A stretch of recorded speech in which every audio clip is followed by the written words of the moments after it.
யதா யதா தர்மஸ்ய கிளாமிர்சிதாரச்ய அப்யுக்தா அதர்மஸ்ய சம்பவாமி UK UK. சதுர்வர்ணம் மயா சிருஷ்டம். 4 வர்ணம் என்பது என்னுடைய படைப்பு. இதை நானே நினைச்சாலும் மாற்ற முடியாது.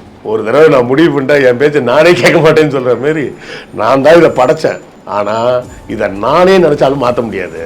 அப்பவும் அவன் அர்ஜுனை அடக்கம் பண்ணுறான். இல்லை நீ சொல்கிறதெல்லாம் ஒத்துக்க முடியாது, அப்படி ஆயிடுச்சுன்னா என்ன பண்ணுறது, இப்படி ஆயிடுச்சுன்னா என்ன பண்ணுறதுன்னு அவன் தொடர்ந்து கேட்டுக்கிட்டே இருக்கிறான். அப்போ தான் அந்த ஃபேமஸான டயலாக் எடுத்து அடிக்கிறார். இந்த காரணத்தை கொண்டும் யார் இந்த 4 வர்ணத்தை அழிக்க முற்பட்டாலும் தர்மத்தின் வாழ்வதனை சூது கவும், தர்மம் மறுபடியும் வெல்லும் அப்படின்றது நல்லது கெட்டதுன்ற அர்த்தத்தில் அவங்க சொல்லல. வர்ணாசிரம தர்மத்தை சூது கவும், வர்ணாசிரம தர்மம் மறுபடியும் வெல்லும் அப்படின்றாரு. தாட்டியும் சொல்லலாம், கேட்க மாட்டியாடா, நான் இருக்கிறேன்டா, அப்படி விட்டுருவோனா, வேற சாதிகாரன் நம்ம சாதிகார பொண்ணு கல்யாணம் பண்ண விட்டுருவோனாடா, வெட்டிடுவேன் வெட்டி அப்படின்னு கிருஷ்ணரே சொல்லிட்டாரு.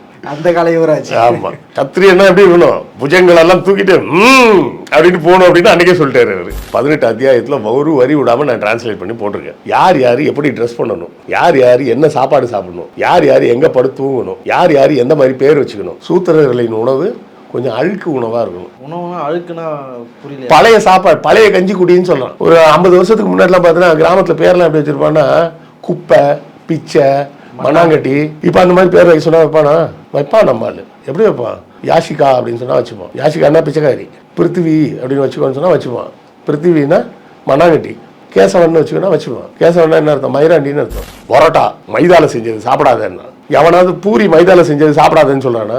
பிராய்லர் சிக்கன்லாம் சாப்பிடாத, உடம்புக்கு கேடு. ஏன் நீ நானும் நல்ல சாப்பாடு சாப்பிடக்கூடாது. கேழ்வரகு கஞ்சி குடிங்க, உடம்புக்கு நல்லது. ஏண்டா நான் என் தாத்தா பூரா சோத்துக்கு வழி இல்லாமல் அதை தாண்டா குடிச்சிட்டு இருந்தான். இப்போ மறுபடியும் வந்துட்டானா அதே மாதிரி கோலன்னு கூழ் மாதிரி இருக்கக்கூடிய பழைய உணவு சாப்பிடு அப்படின்னு அதை வேற ஸ்டைலுக்கு வர்றான். ஆர்கானிக் கருத்துக்களை கச்சென்று கவ்வி கொண்டீர்கள் போங்கள் அப்படின்னு தான் சொல்லணும். கார்லாம் எதுக்குங்க, ஒரே டிராஃபிக் ஜாம் ஆகுதுங்க, இயற்கை பூரா பொல்யூஷன் ஆகுது. மெட்ரோல போங்க, எதுக்கு சொல்றான்? நீ கார்ல போறது அவனுக்கு வயிறு எரியுது, வேற ஒன்றும் கிடையாது.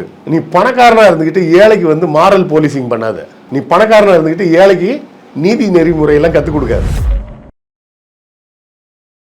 அறநாடு பார்வையாளர்களுக்கு வணக்கம். இன்று நம்முடன் இணைந்திருக்கும் சிறப்பு விருந்தினர் வரலாற்று ஆய்வாளர் கிருஷ்ணவேல் அவர்கள். வணக்கம்மா. வணக்கம். வரலாற்று ஆய்வாளர்னாலே சிரிப்பாக வருது. ஏன்னா நம்ம பேச போகிற டாபிக் அது மாதிரியான ஒரு டாப்பிக்கு. இப்போ சுனிதா வில்லியம்ஸ் பூமிக்கு திரும்பினாங்க.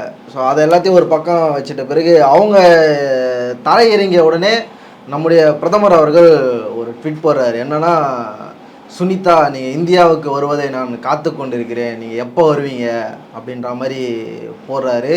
ஆனால் சுனிதா வில்லியம்ஸும் நான் பகவத்கீதையை விண்ணுலோகம் எடுத்து செல்வேன் அப்படின்னு பேசப்பட்டதாக இங்கே எல்லாருமே சொல்லிட்டு இருக்காங்க.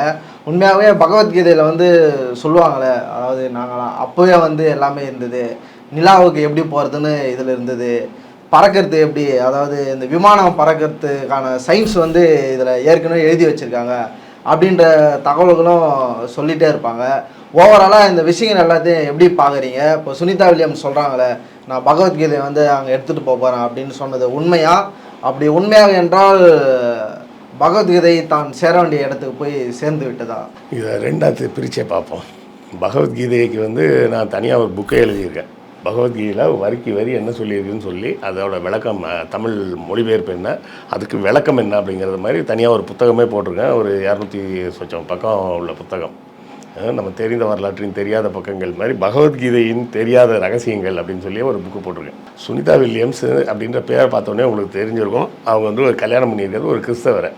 ஒரு கிறிஸ்தவரை கல்யாணம் பண்ணணும்னா நீங்கள் சர்ச்சில் வச்சு தான் கல்யாணம் பண்ண முடியும், வேறு எங்கேயும் பண்ண முடியாது. அப்படி சர்ச்சில் தான் வச்சு கல்யாணம் பண்ணோம்னா நீங்களும் கிறிஸ்தவராக மாறினா தான் கல்யாணம் பண்ண முடியும். கிறிஸ்தவராக மாறினதுக்கப்புறம் அவங்க ஏன் பகவத்கீதையெல்லாம் எடுத்துகிட்டு போகிறாங்க? மோடி லெட்டர் போட்டாருன்னு சொன்னீங்க. ஏன் லெட்டர் போட்டாருன்னா, சுனிதா வில்லியம்ஸ் இங்கே இந்தியாவுக்கு வர விருப்பம் இல்லைன்னு சொல்லிட்டாங்க. இங்கே வந்தால் மோடி கூடலாம் ஃபோட்டோ எடுக்க சொல்லுவாங்க, பிரதமர்ன்ற முறையில் எடுக்காமல் இருக்க முடியாதுன்னு சொல்லி அவங்க வரமாட்டேன்ட்டாங்க. மோடி ஆஃபீஸ்லேருந்து லெட்டர்லாம் போயிருக்கு. நீங்கள் ட்வீட்டை மட்டும் தான் சொன்னீங்க, அஃபிஷியலாக லெட்டரே போட்டிருக்காங்க. ஏன் லெட்டர் போட்டு கூப்பிட்ற அளவுக்கு என்ன பிரச்சனை? என்ன பிரச்சனைனா, மோடி குஜராத்தில் இருந்த காலத்தில் ஹரேன் பாண்டியான்னு ஒருத்தர், அவரை போட்டு தள்ளிட்டாங்க. அதை போட்டு தள்ளினது யார் அப்படின்னு பார்த்தீங்கன்னா, ஷேக் ஷொராபுதீன் அப்படின்னு சொல்லி ஒரு ரவுடி கேங்ஸ்டர். கொஞ்ச நாள் கழிச்சு அவனையும் போட்டு தள்ளிட்டாங்க, அவன் பொண்டாட்டியும் போட்டு தள்ளிட்டாங்க. இந்த கொலையெல்லாம் ஏன் நடந்தது அப்படின்னு விசாரிக்கிறதுக்காக லோயா நீதிபதி லோயான்னு ஒரு தலைமையில் விசாரணை போடுறாங்க. அந்த நீதிபதி மர்மமான முறையில் இறந்து போகிறார். இந்த கொலை வழக்குகள் எல்லாத்துலேயுமே குற்றம் சாட்டப்பட்டவர் யாருன்னா அமித்ஷா. எல்லாம் அஃபிஷியல் டாக்குமெண்ட்டு, நான் ஒன்று இட்டுக்கட்டி நம்மளால் எல்லாம் சொல்ல, அஃபிஷியல் டாக்குமெண்ட்டு 4000 பக்கத்துக்கு ரிப்போர்ட்டே இருக்குது. இந்த ஹரேன் பாண்டியாவோட சொந்தக்காரர் தான், நெருங்கிய உறவினர் தான் சுனிதா வில்லியம்ஸோட அப்பா. அவர் நம்ம சொந்தக்காரனே போட்டு தள்ள குரூப்பு கூப்பிட்டா வர்றதா அப்படின்றதுக்காக தான் அவங்க வரலன்றது தான் நிஜமான உண்மை. அமெரிக்காவில் வந்து நீங்கள் பேரெல்லாம் மாற்றிட்டு இருக்க முடியாது. டாக்குமெண்ட்டில் பேர் மாற்றுறது பெரிய வேலைன்றதுனால அவங்க பேரெல்லாம் மாற்றிக்கல. இல்லை, இங்கே ஒரு குற்றச்சாட்டு சொல்கிறாங்க, அது நம்ம பேச வேண்டிய குற்றச்சாட்டு தான். என்னென்னா, இங்கே இருக்கிற ஊடகங்கள் எல்லாமே சுனிதா வில்லியம்ஸ்ன்னு சொல்லாமல் சுனிதான்னு சொல்கிறாங்க. இது வந்து அவங்க கிறிஸ்டியன்ன்ற மறைக்கிறதுக்காக இது பண்ணுறாங்க அப்படின்ற சொல்கிறாங்க. இவ்வளோ துல்லியமாக ஒர்க் பண்ணுறாங்க, இது எப்படி பார்க்குறீங்க? அவங்க அப்படி தானே துல்லியமாக தானே வேலை செய்வாங்க. கரெக்டாக பார்த்து வில்லியம்ஸை மட்டும் கட் பண்ணி தூக்கிட்டு தானே சுனிதான்னு போட்டுக்கிட்டு இருக்காங்க. சுனிதா வில்லியம்ஸ்னு சொன்னால் தான் அவங்களுக்கு தெரியும். சுனிதானா அது யார்? எங்கள் பக்கத்து வீட்டில் கூட தான் ஒரு பொண்ணு சுனிதான்னு இருக்குது, அந்த பொண்ணா அப்படின்ற மாதிரி தானே கேட்கணும். இப்போ சரி, அதெல்லாம் ஒரு புறம் இருக்கட்டும். பகவத்கீதைக்கு வருவோம். இப்போ கூட இவங்களுக்கு என்ன, பகவத்கீதையை வந்து அமெரிக்காக்காரனோட இதில் சேட்டலைட்டில் வச்சு விண்வெளிக்கு கொண்டு போனாங்கன்னு தானே இவங்களுக்கு பெருமைன்னு சொல்லி பேசிக்கிறாங்க. இதெல்லாம் எங்கேருந்து வருது அப்படின்னு பார்த்தீங்கன்னா, ஒரு மந்திரவாதி பொம்பளையால் வந்த வேணை. அதுக்கு முன்னாடி இங்கே யாரும் அந்த வேதத்தை பற்றிலாம் ஒரு இளவும் இவங்களுக்கே தெரியாது. மனப்பாடம் பண்ணுவாங்க. பாதி பேர் வந்து சுக்லாம்பரத்தை தாண்டி எந்த மந்திரமும் படித்தது கிடையாது. அப்புறம் எங்கள் வேதத்தை எல்லாம் போய் படிக்கிறது. மேடம் பெலாவெட்ஸ்கின்னு ஒரு லேடி, ரொம்ப நாளாக நம்ம பேசுவோம்னு சொல்லிகிட்டு இருந்தோம், அதை இன்றைக்கி சேர்த்தே சொல்லிவிடுவோம். அவங்க வந்து ரஷ்யாவை சேர்ந்தவங்க. இன்னும் கரெக்டாக சொல்ல போனால் அந்த காலத்து ஜெர்மன் பார்டரில் இருந்த ரஷ்யா பகுதியை சேர்ந்தவங்க. அவங்க அப்பா அம்மாலாம் சின்ன வயசில் இறந்துட்டாங்க. அதனால் சித்தப்பா கூட தான் வாழ்ந்தாங்க. சித்தப்பா வந்து ஒரு மந்திரவாதினா அல்கெமிஸ்ட் அப்படின்னு சொல்லுவாங்க அவங்க ஊரில். அல்கெமிஸ்ட்னால் என்ன அர்த்தம்னா, நான் உனக்கு வந்து 2 டப்பா நிறைய 2 லிக்விட் தரேன்ப்பா. ஒரு டப்பாவில் இருக்கிற லிக்விட் எடுத்து குடிச்சிட்டேன்னு வச்சுக்க, காலைல ஒரு ஸ்பூன் குடித்தேன்னா அப்படியே நீ 70 வயசாக இருந்தால் கூட 30 வயசில் இருக்கிற அளவுக்கு உடம்பு வந்து எனர்ஜெட்டிக்காக பவர்ஃபுல்லாக இருக்கும், டயர்டே ஆகாமல் அப்படியே இருக்கும். இன்னொரு லிக்விட் இருக்குது, அதுக்குள்ளே ஏதாவது ஒரு 2 இரும்பு ஆணியை தூக்கி போட்டு படுத்து தூங்கிட்டு காலையில் எடுத்து பார்த்தோன்னா கோல்டாக மாறிடும். இது 2ம் கிடைச்சா எப்படி இருக்கும்? செமையாக இருக்கும்ல. லைஃப் லாங்காக எப்போ எத்தனை வயசானாலும் இது 2 இருந்தாலே போதும், உடம்பும் எனர்ஜெட்டிக்காக இருக்கும், டெய்லி செலவு பண்ணுறதுக்கு தங்கமும் கிடைக்கும், பொண்ணோடவே இருக்கலாம். ஆமாம், இப்போ விற்றா தானே காசு கிடைக்கும். இந்த மாதிரி ஒரு விஷயத்தை கண்டுபிடிக்கிறேன்னு அவங்க சித்தப்பா சுற்றிட்டு இருந்தார்.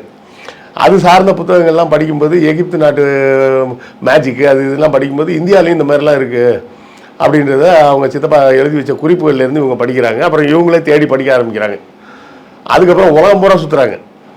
அங்கேருந்து ஃப்ரான்ஸ் போகிறாங்க, லண்டன் போகிறாங்க, அமெரிக்கா போகிறாங்க, கடைசியாக இந்தியாவுக்கு வந்துட்டாங்க. அவங்க லண்டனில் இருந்த காலத்தில் லண்டனில் இவரை சந்தித்த பல இந்தியர்களில் ஒரு முக்கியமான இந்தியர் வந்து அவங்கள சந்திக்காமல் இருந்திருந்தாங்கன்னா இன்னும் கொஞ்சம் நல்லா இருந்திருப்பார். அவங்கள சந்தித்ததுனால அவர் கொஞ்சம் ஒரு மாதிரி ட்ராக் மாதிரி போயிட்டார். அவர் வேறு யாரும் இல்லை, காந்தி. அப்போ தான் காந்தி அங்கே பாரிஸில் படிக்க போயிருக்காரு. அப்போ அந்த இந்தியா ஹவுஸுன்ற இடத்துல இவங்கள போய் மீட் பண்ணியிருக்காங்க. அந்த அம்மா இந்து மதத்தில் என்னெல்லாம் இருக்குது தெரியுமா, அந்த காலத்துலேயே வேதத்தில் அது சொல்லியிருக்கு இது சொல்லியிருக்குன்னு. அப்படியா, எனக்கே தெரியலையே, சரி நானும் போய் படிச்சிடறேன் அப்படின்ற மாதிரி இந்து ராஜ்யமாக உருவாக்கணும், ராமராஜ்யம் உருவாக்கணும் அப்படின்னு காந்தி அதுக்கப்புறம் பண்ணுறாரு. நம்ம வேலை என்ன, இதுக்கு பேர் வந்து மென்டலிஸ்ட் அப்படிம்பாங்க. மென்டலிஸ்ட் அந்த மாதிரி அர்த்தத்தில் சொல்ல, அது வந்து மேஜிக் பண்ணுறதுல ஒரு வகையான மேஜிக் ட்ரிக்கில் ஒரு வகை வந்து மென்டலிஸ்ட் அப்படின்னு சொல்லுவாங்க. என்னென்னா, அவன் சும்மா தான் உட்காந்துருப்பான், அவன்கிட்ட பேசிகிட்டு இருப்பான். ஆனால் கொஞ்ச நேரம் கழிச்சு நீ உன் மனசுக்குள்ளே என்ன நினைக்கிறேன்னு நான் சொல்கிறேன்ட்டு கரெக்டாக சொல்லுவான். நீங்கள் ஏதாவது ஒரு நம்பரை நினச்சிக்கோங்க நான் சொல்கிறேன்னு. இப்போ 1லேருந்து 50 வரை இருக்கக்கூடிய நம்பரில் ஏதாவது ஒரு நம்பர் நீ நினச்சிக்கோன்னு சொல்லிட்டு கரெக்டாக குறிப்பாக 13ஆம் நம்பரையோ இல்லை 17ஆம் நம்பரையோ உன்னை நினைக்க வைக்க முடியும். அது ஒரு ட்ரிக் இருக்குது. அந்த மாதிரி சில ட்ரிக்கெல்லாம் கற்றுக்கிட்டு வந்து அந்த அம்மா வந்து மேஜிக்லாம் பண்ணி கடைசியில் அடையார் பக்கத்தில் ஒரு பெரிய ஏரியாவை ஆட்டையை போட்டாங்க வெள்ளக்காரங்காலத்துலேயே. பகவத்கீதையில் ஆரம்பித்தோம், நீங்கள் அப்படியே ஜெர்மன் பார்டர் வரையும் போயிருக்கீங்க. இப்போ அடையாருக்கு வந்துட்டோம். அடையாரில் இன்றைக்கி இருக்குல்ல தியாசபிக்கல் சொசைட்டின்னு, அந்த இடம் அந்த அம்மா வெள்ளக்காரன்ட்ட ஆட்டையை போட்ட இடம் இன்றைக்கி ஹாட் ப்ராப்பர்ட்டி. இந்து மதத்தின் பெயரை சொல்லி ஆரம்பிக்கப்பட்ட முதல் கார்ப்பரேட் ஆசிரமம் அதுதான். அப்புறம் அதுக்கு பின்னாடியே அன்னி பெசன்ட் வந்தாங்க, அவங்களும் அப்புறம் கண்டினியூ பண்ணாங்க. இப்போ இன்னமும் கண்டினியூ பண்ணிகிட்டு இருக்காங்கன்னு வைங்களேன். ஸோ மொத்தத்தில் இப்படி ஒரு மந்திரவாதி குரூப்பால் கிளப்பி விட்டப்பட்ட பொருளில் வந்து தான் காந்தி வந்து இந்தியாவுக்கு வந்து இந்து மதம் இந்து அடையாளம்லாம் வரணும்னு பார்த்தா எதை கொண்டாந்து அடையாளமாக காட்டுறதுன்னு அவருக்கு ஒரே கன்ஃபியூஷனு. கிறிஸ்டியன்ஸ் அப்படின்னா பைபிள் கோட்பாடுகள் எல்லாமே இருக்குது, முஸ்லீம்ஸ் அப்படின்னா குரான், சீக்கியர்கள்னு எடுத்தால் குரு கிரந்தா சாஹிப். கிரந்தம்னா எழுத்துன்னு அர்த்தம், கிரந்தா சாஹிப்னா அவங்க புக்கே கிரந்தா சாஹிப்னு அவங்க பேர் வச்சுருக்காங்க. இப்படி எல்லாருக்கும் இருக்குது. இந்துக்களுக்கு எது அப்படின்னு சொல்லிட்டு தான் இவர் பார்த்து பகவத்கீதையை கொண்டாந்து உள்ளே நுழைக்கிறார். இப்போ காந்திக்கு முன்பு வரைக்கும் பகவத்கீதை வந்து பெருசாலாம் யாரும் எடுத்துக்கிட்டது இல்லை. 1000 புக்கு இருக்குது, அதெல்லாம் இதுவும் ஒரு புக்குன்ற மாதிரி தான் இருந்தது. அதுக்கப்புறம் தான் பகவத்கீதை இந்துக்களின் அடையாளம்ன்ற மாதிரி கொண்டு வந்தாங்க. இந்த பகவத்கீதை எழுதினதே யாருன்னு பார்த்தோம்னா ஆதிசங்கரர். ஆதிசங்கரர் கிபி 7ஆம் நூற்றாண்டில் வாழ்ந்தவர். அவருக்கு முன்னாடி பகவத்கீதைன்னு ஒரு புக்கே கிடையாது. இவங்க அப்புறமா பின்னாடி சேர்த்து விட்டார் இவர். பைபிளுக்கும் அதானே, பைபிள் எழுதுறதுக்கு முன்னாடி வரைக்கும் பைபிள்னு ஒன்று இல்லைல்ல. இவங்க கேட்டால் பகவத்கீதை 5000 வருஷம் முன்னாடி எழுதுறதுன்னு சொல்லிட்டு இருக்காங்க. அதை சொல்கிறேன். இது எப்படி சிக்கிறாரு அப்படின்னு பார்த்தோம்னா, ஆதிசங்கரர் எப்படி சிக்கிறாருன்னா, நான் சொல்ல கோசாம்பின்னு சொல்லி ஒரு வரலாற்று ஆய்வாளர் அவர் தான் சொல்லியிருக்கார். என்ன சொல்லியிருக்காருன்னா, ஒரு இடத்துல ஆதிசங்கரர் கொஞ்சம் உணர்ச்சி வசப்பட்டுட்டார். இந்த பகவத்கீதை இதை மாதிரி விஷயங்களுக்கு பூரா வேதாந்தத்தை பற்றி ஒரு விரிவான ஒரு புக்கு எழுதியிருக்காரு. அந்த புக்குக்கு மீமாம்சம்னு பேர். அதை வந்து கிருஷ்ணர் சொன்னதாக எழுதி வச்சிட்டார் இவர். உனக்கு வேதாந்த ரகசியங்கள் புரியலைன்னா பெரிய ஞான குருக்கள்லாம் வந்து மீமாம்சம்னு எழுதியிருப்பாங்க, அந்த மீமாம்சத்தில் படித்தனா தெரியும் அப்படின்னு எழுதி வச்சிட்டார். மீமாம்சம் எழுதுனதுக்கு அப்புறம் தானே அப்போ பகவத்கீதை எழுதப்பட்டுச்சுன்னு அர்த்தம் எடுது. அப்போ ஆதிசங்கரர் மீமாம்சத்தை எழுதுனதுக்கு அப்புறம் தானே பகவத்கீதை எழுதியிருக்காருன்ற மாதிரி சிக்கிட்டார். இது ஒரு புறம் இருக்கட்டும். அது முன்னாடி எதுனா பின்னாடி எதுனா என்ன நல்ல விஷயம் இருந்தால் எடுத்துக்க வேண்டியதுதான். நம்ம சினிமாலெலாம் பார்த்துருப்போம், சண்டை போர்க்களம், அப்படியே கிருஷ்ணர் குதிரையை ஓட்டிகிட்டே போவார். ஓட்டிகிட்டே போனால் அர்ஜுன் வந்து இப்படி பார்த்து கிருஷ்ணா வண்டியை நிப்பாட்டு, ஏன் என்னாச்சு டிஃபன் பாக்ஸ் மறந்துட்டியா அப்படின்னா, அதெல்லாம் இல்லை கிருஷ்ணா, அங்கே பார் ஏத்தாப்பில் நிற்கிறது பூரா எங்கள் பெரியப்பா, எங்கள் சித்தப்பா, எங்கள் மாமா, என் அண்ணன், என் தம்பி, என் மச்சான் எல்லாம் இருக்காங்க, இவங்களெல்லாம் நான் எப்படி கொல்றது, எனக்கு கொல்ல மனசு வரல அப்படின்னு படங்கள் எல்லாத்தையும் காட்டுவாங்க. இதை பார்த்தோடனே நமக்கே வந்து புல்லரிக்கும். என்னடா அர்ஜுனா என்ன இருந்தாலும் நல்லவன் தான்டா, சொந்தக்காரனை கொல்ல மாட்டேன்னு சொல்கிறானே, கிருஷ்ணர் தான் மிரட்டி கொல்லுன்னு சொல்கிறாரு, அவன் நல்லவன்டா அப்படின்ற மாதிரி நமக்கு தோணும். ஏன்னா அதுக்கு அடுத்த வரி அர்ஜுனன் என்ன சொன்னான்றத பகவத்கீதையிலேருந்து இவனுங்க நமக்கு சொல்ல மாட்டாங்க. கிருஷ்ணர் கேட்குறாரு, ஏன் கொல்ல மாட்டேன்னு சொல்கிற அப்படின்னு கேட்குறாரு. இவங்கெல்லாம் சொந்தக்காரன், இவங்களை கொல்ல மாட்டேன்னு தான் சொல்கிறான். அப்போ கிருஷ்ணர் மறுபடியும் கேட்குறாரு, ஏன் கொல்ல மாட்டேன்னு சொல்கிற அப்படின்னு.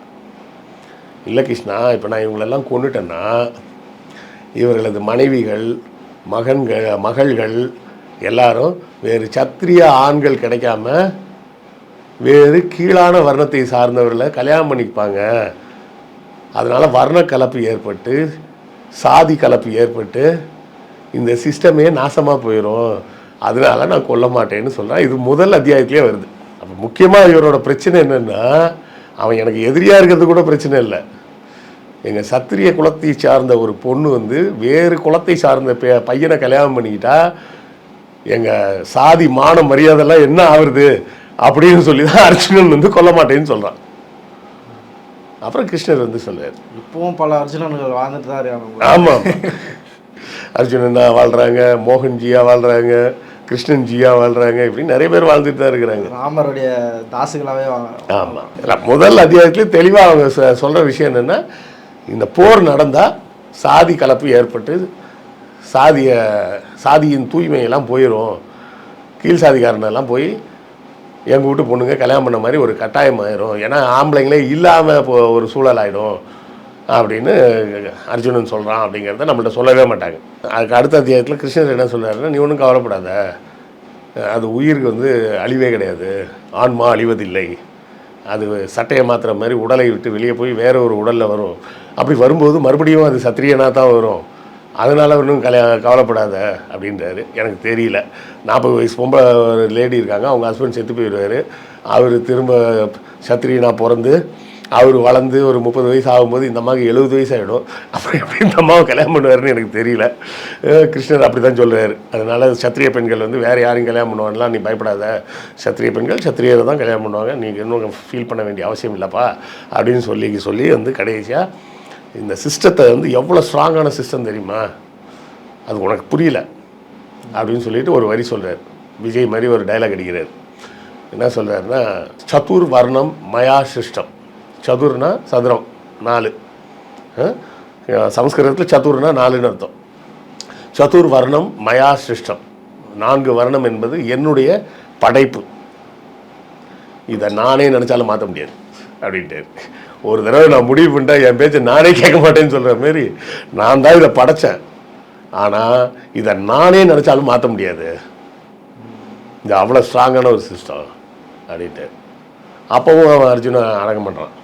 இல்லை நீ சொல்கிறதெல்லாம் ஒத்துக்க முடியாது, அப்படி ஆயிடுச்சுன்னா என்ன பண்ணுறது, இப்படி ஆயிடுச்சுன்னா என்ன பண்ணுறதுன்னு அவன் தொடர்ந்து கேட்டுக்கிட்டே இருக்கிறான். அப்போ தான் வந்து அந்த ஃபேமஸான டைலாக் எடுத்து அடிக்கிறார். யதா யதா இத்தர்மஷ்ய கிளாமிர் சித்தாரட்சிய அப்யுப்தா அதர்மஷ்ய சம்பவாமி யுகே யுகே அப்படின்றார். என்ன சொல்கிறாருன்னா, நீ ஒன்றும் கவலைப்படாத, எந்த காரணத்தை கொண்டும் யார் இந்த 4 வர்ணத்தை அழிக்க முற்பட்டாலும் தர்மத்தின் வாழ்வதனை சூது கவும், தர்மம் மறுபடியும் வெல்லும் அப்படின்றது நல்லது கெட்டதுன்ற அர்த்தத்தில் அவங்க சொல்லலை. வர்ணாசிரம தர்மத்தை சூது கவும், வர்ணாசிரம தர்மம் மறுபடியும் வெல்லும் அப்படின்றாரு. அப்படி யாராவது அழிச்சிட்டாங்கன்னா அந்த வர்ணாசிரம தர்மத்தை மறுபடியும் வெல்ல வைப்பதற்காக யுகங்கள் தோறும் நான் மறுபடியும் மறுபடியும் பிறந்து வருவேன் அப்படின்னு கிருஷ்ணன் சொல்கிறேன். தான் வாட்டியும் சொல்லலாம், கேட்க மாட்டியாடா, நான் இருக்கிறேன்டா, அப்படி விட்டுருவோனா, வேற சாதிக்காரன் வந்து நம்ம சாதிக்கார பொண்ணு கல்யாணம் பண்ண விட்டுருவோனாடா, வெட்டிடுவேன் வெட்டி அப்படின்னு கிருஷ்ணரே சொல்லிட்டார். அவரே ஒரு யுவராஜா தான் வந்திருக்காரு போல. ஆமாம், அந்த கால யுவராஜ். ஆமாம். சத்திரியன்னா எப்படி இருக்கணும், புஜங்களெல்லாம் தூக்கிட்டு அப்படின்னு போகணும் அப்படின்னு அன்றைக்கே சொல்லிட்டாரு அவர். அதான் சொல்கிறேன், கடைசியில் வேறு வழியே இல்லைன்னா நீ ஏன் கவலைப்படுறேன், நான் இருக்கிறேன், வந்து அடிச்சு வெட்டி தூக்கி சாச்சிருவேன். சத்திரிய வம்சத்தை தாண்டி வேறு எந்த பொண்ணும் அந்த பொண்ணு வேறு எங்கேயும் போயிட முடியாது. வேறு ஜாதியில் கல்யாணம் பண்ணுவாங்களா, நான் விட்டுருவேனா, தைரியமாக போய் கொல்லு. அப்போ இந்த புக்கு என்ன சொல்லுது, சாதி வெறியும் கொலை வெறியும் சொல்லுது. இல்லை, நீங்கள் அறநெறி கருத்துக்கள், இந்த கருத்துக்கள், இந்த கல்ச்சுரல் பேஸ்டு கண்டென்ட்லாம் விட்டுட்டு சயின்டிஃபிக்காக இதை அப்ரோச் பண்ணுங்க அப்படின்றாங்க. சயின்ஸ் அது உள்ளே இருக்குது. என்ன சயின்ஸ் இருக்குதோ, மிக்சியை செய்கிறது எப்படி, கிரைண்டர் செய்கிறது எப்படின்னு இருக்குதா. மொத்தம் 18 அத்தியாயம் இருக்குப்பா. 18 அத்தியாயத்தில் ஒரு வரி விடாமல் நான் டிரான்ஸ்லேட் பண்ணி போட்டிருக்கேன். அதில் எங்கேயுமே எந்த சயின்ஸும் கிடையாது. சொல்கிறது பூரா முதல் பாதி ஃபுல்லாக இதை தான் சொல்லுது. 2வது பாதி பூரா என்ன சொல்லுதுன்னா, யார் யார் எப்படி ட்ரெஸ் பண்ணணும், யார் யார் என்ன சாப்பாடு சாப்பிடணும், யார் யார் எங்கே படுத்து தூங்கணும், யார் யார் எந்த மாதிரி பேர் வச்சுக்கணும். ஏதான் அதுக்கப்புறம் ஒரு 8 அத்தியாயத்தில் சொல்கிறாரு. என்ன சொல்கிறாருன்னா, சத்வகுணம், ரஜோகுணம், தமோகுணம் அப்படின்னு குணங்கள் 3 வகைப்படும். சத்துவகுணம் என்பது பார்ப்பனருக்கு உரிய குணம். அமைதியாக இருப்பாங்க, பிறவியிலேயே அறிவாளியாக இருப்பாங்க, அவங்க தனியாக படிக்கணும்னு அவசியமே கிடையாது, கருவிலேயே எல்லாமே அவங்களுக்கு தெரியும். இது சத்துவகுணம். ரஜோகுணம், இவங்கெல்லாம் பிறவியிலேயே உடல் பலத்தோடு இருப்பாங்க, பிறவியிலேயே வீரமாக இருப்பாங்க. இதெல்லாம் சத்திரியர் குணம். தமோ குணம்னா பிறவியிலே மக்கா இருப்பாங்க, பிறவியிலே திருட்டுத்தனமாக பண்ணுறவனா இருப்பாங்க, பிறவிலே அறிவில்லாதவனாக இருப்பான். இவனுக்கு எவ்வளோ சொல்லிக் கொடுத்தாலும் படிப்பு ஏறாது, அதனால் இவனுக்கு படிப்பெல்லாம் சொல்லிக் கொடுக்கக்கூடாது. இது குணங்கள். இதே வந்து சத்துவ உணவு, ரஜோ உணவு, தமோ உணவுன்னு இருக்கு. சத்துவ உணவு பார்ப்பனருக்குரிய உணவு. அது எப்படி இருக்கணும்னா, நல்ல நெய் கலந்த உணவாக இருக்கணும், சுவையான உணவாக இருக்கணும், ரொம்ப காரமான உணவாக இருக்கக்கூடாது. ரஜோகுணம், ராஜான்றது தான் ரஜோ. அவருக்கு உணவு எப்படி இருக்கணும், நல்ல காரசாரமாக இருக்கணும், அசைவ உணவாக இருக்கணும், அப்போ தான் போரில் சண்டை போட தெம்பு இருக்கும். தமோ உணவு எப்படி இருக்கணும், கொஞ்சம் பழைய உணவாக இருக்கணும், கொஞ்சம் கூழ் மாதிரி இருக்கணும், முடிஞ்சால் கொஞ்சம் அழுக்கு உணவாக இருக்கணும். எப்படி நான் சொல்லப்போ பகவத்கீதையில் தான் சொல்லியிருக்கு. உணவு வந்து சூத்திரர்களின் உணவு கொஞ்சம் அழுக்கு உணவாக இருக்கணும். உணவுனா அழுக்குன்னா புரியல. பழைய சாப்பாடு, பழைய கஞ்சி குடின்னு சொல்லலாம். பழைய கஞ்சி மட்டும் குடித்தா போதும்னு சொல்லலாம். இதெல்லாம் வேலை வெட்டி இல்லாமல் ஒருத்தன் எழுதிக்கிறாங்கண்ணா. எழுதிருக்காங்க, என்ன பண்ணி சொல்ல. ஆனால் இப்போ இதை ஒரு சிரிப்பாக இதெல்லாம் வந்து எப்படி எழுதியிருப்பாங்க, எப்படி யோசிச்சிருப்பாங்கன்னு நம்ம நினைக்கிறோம். ஆனால் இத்தனை ஆண்டு காலமாக அது இந்த சிஸ்டமை காப்பாற்றி வச்சிருக்காங்க. அது எப்படி நடக்குது? அது நம்மளோட முட்டாள்தனத்தால் அவன் காப்பாற்றி வச்சிருக்கிறான். இன்னொரு வீடியோவில் பேசும்போது கூட சொன்னல, பெண்களுக்கு சொத்து கொடுத்தா ஓடி போயிடுவான்னு கமெண்ட் போட்டிருக்கான்னு. அவன் புத்தி மாறினா தானே மாறும். அவன் ஓடி போயிடும்னு சொல்கிற பொண்ணு யார்? அவன் பொண்டாட்டி, அவன் மவளை தான் சொல்கிறான். வேற யாரை சொல்கிறான்? சொத்து எழுதி வச்சா அவன் அந்த பொண்ணு ஓடி போயிடும் அப்படின்னு சொல்கிறானே, எந்த பொண்ணை சொல்கிறான்? அவன் பெத்த பொண்ணை தான் சொல்லிகிட்டு இருக்கான். நான் பெத்த பொண்ணை நான் சொல்லலை, ஏன்னா எனக்கு என் பொண்ணு மேலே நம்பிக்கை இருக்குது. அவன் பெத்த பொண்ணை தான் சொல்கிறான், அவன் தங்கச்சியை தான் சொல்கிறான், அவன் அவங்க அக்காவை தான் சொல்கிறான், அவன் அவங்க அம்மாவை தான் சொல்கிறான், அவன் பொண்டாட்டியை தான் சொல்கிறான் சொத்து கொடுத்தா ஓடி போயிடுவாங்க அப்படின்னு. அந்த புத்தியே இன்னும் மாறாமல் இருக்கும்போது இந்த சிஸ்டம் அப்படி தானே இருக்கும். இதை விட என்ன சொல்லிடுறேன்னா, சூத்திரன்னா தரையில் தான் படுத்துவணும், தலைக்கு உயரம் வச்சு படுக்கக்கூடாது. சத்துவ படுக்கை எப்படி இருக்கணும்? மென்மையானதாக இருக்கணும். எல்லாத்துக்கும் மேலே சத்துவ குணம் படைத்தோர் உடல் உழைப்பில் ஈடுபடக்கூடாது. தமோ குணம் படைத்தோர், சத்துவ குணம் படைத்தோருக்கு அடிமை வேலை செய்ய வேண்டும், கடமையை செய்ய வேண்டும், பலனை எதிர்பார்க்கக்கூடாது, வேலை செய்யணும், கூலி கேட்கக்கூடாது. இது இன்னைக்கும் சொல்லிட்டு இருக்கான்பா, நமக்கு தான் தெரிய மாட்டேங்குது. பெயரே வந்து அருவருக்கத்தக்க பெயர்கள் தான் வச்சுக்கணும்னு சொல்லியிருக்கு. உயர்ந்த குணம் கொண்டவர்களின் பெயரெல்லாம் வைக்கக்கூடாது தமோ குணம் படைத்தவர்களுக்குன்னு. அதை இன்றைக்கும் செஞ்சிட்டு இருக்கான், நமக்கு தான் தெரியல. ஒரு 50 வருஷத்துக்கு முன்னாடிலாம் பார்த்தீங்கன்னா கிராமத்தில் பேரெல்லாம் எப்படி வச்சுருப்பான்னா, குப்பை, பிச்சை, மண்ணாங்கட்டி, இப்படி தானே வச்சுருப்பாங்க. இப்போ அந்த மாதிரி பேர் வைக்க சொன்னால் வைப்பானா? வைப்பான் நம்மால், வைப்பான் நம்மால். எப்படி வைப்பான்? யாஷிகா அப்படின்னு சொன்னால் வச்சுப்பான். யாஷிகான்னா பிச்சைக்காரி. பிருத்திவி அப்படின்னு வச்சுக்கோன்னு சொன்னால் வச்சுப்பான். பிருத்திவின்னா மண்ணாங்கட்டி. கேசவன் வச்சுக்கோன்னா வச்சுப்பான். கேசவன்னா என்ன அர்த்தம்? மயிராண்டின்னு அர்த்தம்.